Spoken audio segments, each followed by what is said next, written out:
خواتین صحافیوں کا سب سے پہلا چیلنج ان کے اپنے گھر سے شروع ہوتا ہے، کیونکہ افغانستان میں لوگ بہت مشکل سے اپنی بیٹیوں اور بہنوں کو اسکرین پر خبریں پڑھنے کی اجازت دیتے ہیں، اور جب وہ چیلنج عبور کر لیتی ہیں تو پھر انہیں معاشرے کے دیگر چیلنجز کا سامنا ہوتا ہے۔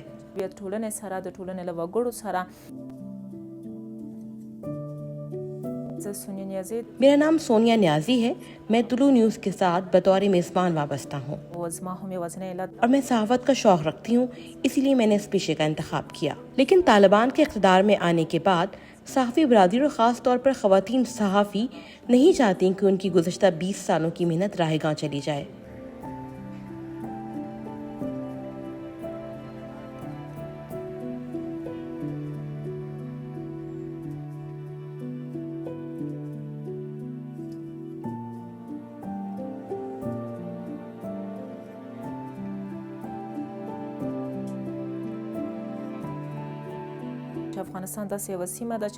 افغانستان ہمیشہ سے غیر یقینی کا شکار رہا ہے۔ صحافی دوسروں کی طرح آزادانہ گھوم پھر نہیں سکتے۔ طالبان کے آنے کے بعد بھی ہمیں یہ آزادی نہیں ملی۔ ہم سیکیورٹی کی وجہ سے آزادانہ کام نہیں کر سکتے۔ اس کے ساتھ ساتھ طالبان کا آزادی صحافت کا وعدہ بھی دم توڑ گیا ہے، کیونکہ یہ بہت ہی محدود ہو گئی ہے۔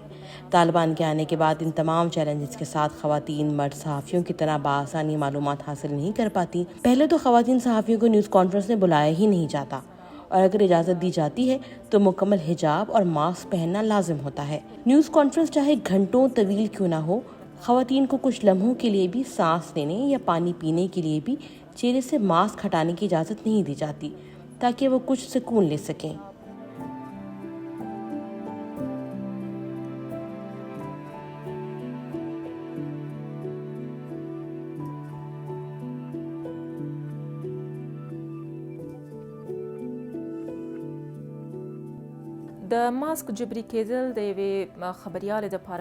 ایک خاتون صحافی کے لیے ماسک لازمی قرار دینا میری نظر میں انتہائی دردناک مسئلہ ہے۔ میری نظر میں خواتین کو آزادی ہونی چاہیے کہ وہ کس طرز کی زندگی اپنے لیے پسند کرتی ہیں۔ ہم مسلمان ہیں اور ہمیں اس بات کا پورا احساس ہے کہ حجاب کے کیا معنی ہے۔ ماسک کا استعمال قطعی حجاب میں نہیں آتا۔ یہاں ماسک کا مقصد کچھ اور ہے۔ ماسک سے سیاسی مقاصد حاصل کرنا واضح ہے۔ خواتین صحافی ماسک کا استعمال لازمی ہونے کے بعد بہت مشکلات کا شکار ہیں۔ خواتین صحافی اس اقدام کو آزادی سلب کرنے کے مترادف سمجھتی ہیں، کیونکہ جو شناخت وہ عوام میں رکھتی ہیں اب وہ انہیں حاصل نہیں۔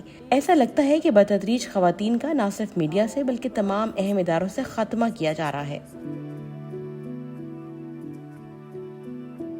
میں چاہتی ہوں کہ مکمل آزادی جو ہمیں حاصل تھی وہ ہمیں واپس دے دی جائے۔ اس کے ساتھ آزادی اظہار کا احترام بھی کیا جائے۔ اس وقت افغانستان میں جو آزادی ہمیں حاصل ہے وہ اظہار کی آزادی ہرگز نہیں ہے۔